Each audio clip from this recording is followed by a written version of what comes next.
এটা হলো মাস আর এটা হলো সাল। প্রত্যেকটা সিলিন্ডারের গায়ে এরকম লেখা আছে। আর যদি লেখা না থাকে তাহলে আপনার তৈরি সাল লেখা আছে, তৈরি কত সালে তৈরি হয়েছে। ঠিক আছে, তৈরি সালটা দেখেন, এটা 6/6, অর্থাৎ 6 মাস 2006 সালে তৈরি হয়েছে। 6 মাস 2006, 06 মানে 6 সালে তৈরি হয়েছে। অনেক সিলিন্ডার গায়ে এটা লেখা থাকে না। তাহলে সেই ক্ষেত্রে আপনার এই যেই সালে জন্ম হয়েছে, জন্মের থেকে 20 বছর হিসাব করে আপনি চালাবেন।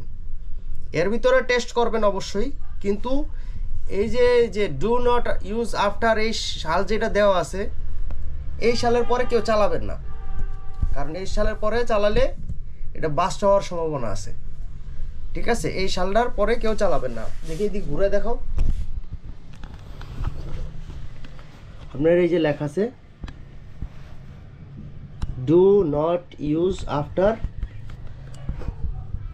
06/2021, মানে 21-এ এটা এক্সপায়ার হয়ে গেছে। ঠিক আছে, এই সিলিন্ডারগুলো কেউ চালাবেন না, দুর্ঘটনা ঘটতে পারে। আর এখানে লেখা আছে 06/06, মানে 6 মাস 2006 সালে এটার জন্ম, এই সিলিন্ডারটা তৈরি। ঠিক আছে,